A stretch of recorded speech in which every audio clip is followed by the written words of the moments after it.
Bismillahirrohmanirrohim. Assalamualaikum warahmatullahi wabarakatuh. Selamat pagi anak-anak yang soleh dan soleha. Bagaimana kabarnya hari ini? Semoga dalam keadaan sehat walafiat ya. Dan semoga selalu berada dalam lindungan Allah Subhanahu wa Ta'ala. Amin. Nah, masih semangat ya dalam belajar online ini. Nah, kali ini kita akan belajar tematik, yaitu pada tema 2, subtema 2, tentang pentingnya udara bersih bagi pernapasan. Sebelum pembelajaran, dipastikan Anda sudah sholat duha dan murojaah terlebih dahulu ya, dan siapkan buku paket dan alat tulisnya. Tujuan pembelajarannya yaitu setelah Anda memahami materi pada tema 2, subtema 2, yaitu tentang pentingnya udara bersih bagi pernafasan, Anda mampu memahami perbedaan antara hak, kewajiban, dan tanggung jawab. Anda juga mampu memahami hak, kewajiban, dan tanggung jawab sebagai warga masyarakat. Nah, selanjutnya juga Anda mampu memahami nilai-nilai penting dalam musyawarah. Selain itu juga Anda mampu memahami jenis-jenis usaha yang dikelola secara perorangan dan kelompok. Anda juga mampu memahami pengaruh kegiatan ekonomi terhadap kesejahteraan masyarakat. Anda juga mampu memahami properti dalam tari. Anda juga mampu menjelaskan properti tari sebagai pelengkap. Nah, Anda juga mampu memahami unsur-unsur yang harus dipersiapkan untuk peragaan tari. Yang pertama, kita akan belajar muatan PPKN, yaitu pada pembelajaran 3 tentang perbedaan antara hak, kewajiban, dan tanggung jawab. Setiap manusia memiliki hak, kewajiban, dan tanggung jawab yang berbeda-beda. Nah, berikut contoh antara hak, kewajiban, dan tanggung jawab sebagai warga masyarakat. Nah, warga masyarakat yaitu memiliki hak, itu mendapatkan rasa aman, memperoleh udara dan air bersih, serta mendapatkan nilai yang bagus. Nah, sedangkan kewajiban warga masyarakat yaitu menjaga kebersihan lingkungan, menjaga keamanan lingkungan, serta belajar dengan sungguh-sungguh. Nah, adapun tanggung jawab warga masyarakat yaitu melakukan kerja bakti, melaksanakan ronda, serta melaksanakan piket kelas. Itulah contoh hak, kewajiban, dan tanggung jawab kita sebagai warga masyarakat. Yang selanjutnya yaitu hak, kewajiban, dan tanggung jawab sebagai warga masyarakat. Nah, hak, kewajiban, dan tanggung jawab harus kita terapkan dalam kehidupan sehari-hari. Penerapan hak, kewajiban, dan tanggung jawab yang seimbang akan membuat hidup menjadi harmonis. Hak, kewajiban, dan tanggung jawab dapat diterapkan antara lain dalam kegiatan-kegiatan berikut ini, yaitu dalam kegiatan kerja bakti. Nah, kewajiban warga masyarakat yaitu membersihkan lingkungan. Nah, sedangkan tanggung jawab warga masyarakat yaitu membersihkan selokan, mengumpulkan sampah, dan lain-lain. Nah, sedangkan hak warga masyarakat yaitu merasakan lingkungan yang bersih dan indah serta bebas dari penyakit. Nah, selanjutnya yaitu pada kegiatan musyawarah pembagian jadwal siskamling. Nah, kewajiban warga masyarakat yaitu mengikuti tata tertib musyawarah. Sedangkan tanggung jawab warga masyarakat yaitu menghargai pendapat orang lain dan menerima hasil musyawarah dengan lapang dada. Nah, sedangkan hak warga masyarakat dalam musyawarah pembagian jadwal siskamling yaitu mengajukan pendapat. Nah, inilah hak, kewajiban, dan tanggung jawab warga masyarakat dalam kegiatan kerja bakti serta musyawarah pembagian jadwal siskamling. Selanjutnya yaitu nilai-nilai penting dalam musyawarah. Nah, dalam musyawarah, kita mendengar pendapat yang berbeda-beda atau bahkan saling bertentangan. Oleh karena itu, musyawarah harus dilandasi dengan semangat gotong royong dan kekeluargaan.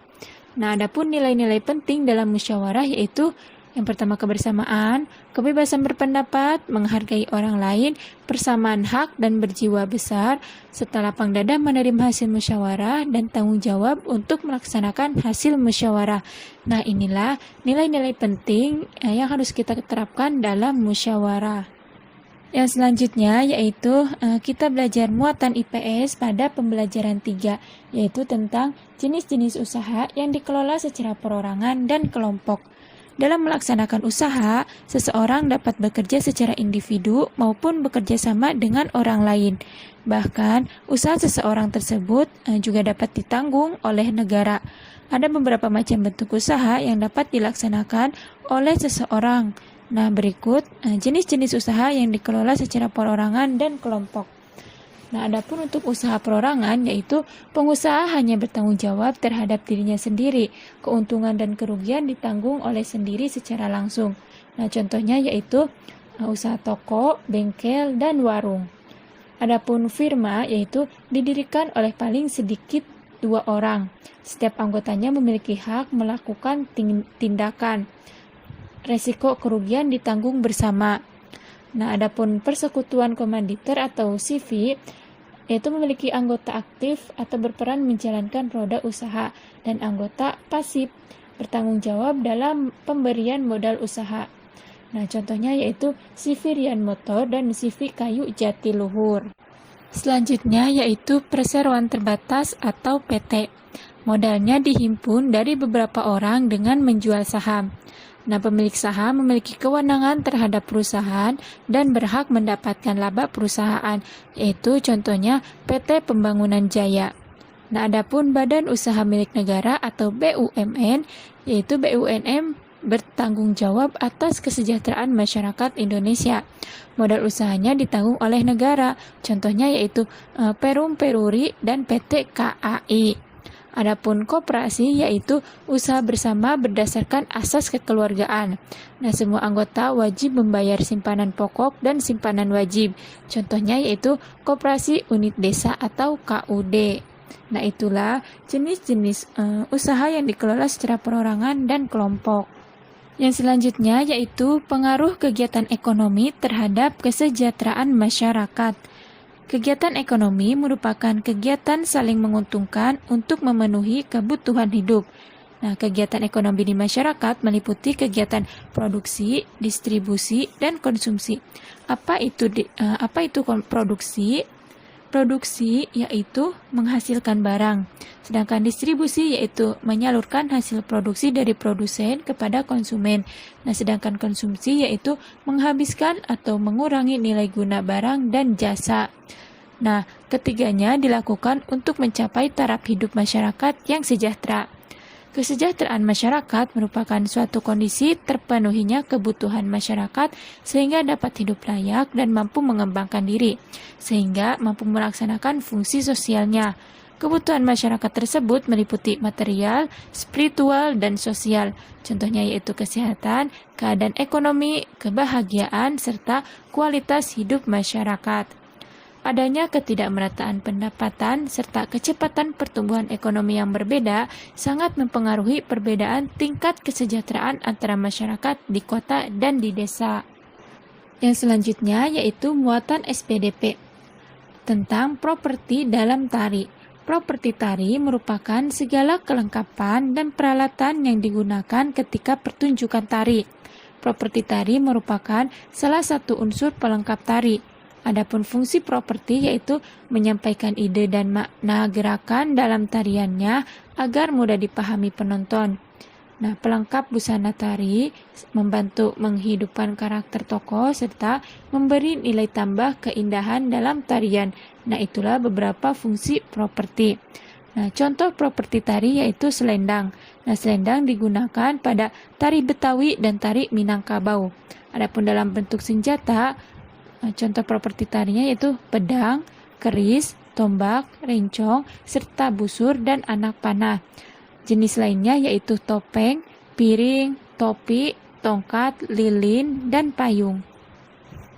Selanjutnya yaitu menjelaskan properti tari sebagai pelengkap. Properti tari berfungsi untuk membedakan jenis tarian dan sebagai aksesoris penari. Dengan menggunakan properti, penari dapat menyampaikan ide dan makna gerakan dalam tariannya, sehingga mudah dipahami oleh penonton. Contohnya yaitu dalam tari legong dari Bali menggunakan properti kipas dan kostum khusus. Unsur-unsur yang harus dipersiapkan untuk peragaan tari yaitu gerak tari. Gerak tari merupakan unsur pokok dari sebuah tarian. Properti yaitu semua peralatan yang digunakan dalam pementasan tari. Musik pengiring. Nah, musik yang membantu gerak tari menjadi lebih teratur dan indah. Kostum, yaitu untuk mendukung tema atau isi dari tari sehingga peranan-peranan dalam suatu tarian menjadi lebih jelas. Sedangkan tata panggung yaitu untuk membantu menciptakan suasana yang terkait dengan konsep tari. Nah, inilah unsur-unsur yang harus dipersiapkan dalam peragaan tari. Alhamdulillah, materi pada tema 2, subtema 2 yaitu tentang pentingnya udara bersih bagi pernafasan, muatan PPKN, IPS, dan SPDP telah selesai. Terima kasih anak-anak yang soleh dan soleha. Semoga materi yang telah Ibu berikan bisa kalian pahami dan juga bisa bermanfaat. Semangat belajar di rumah. Sekian dari Ibu. Wassalamualaikum warahmatullahi wabarakatuh.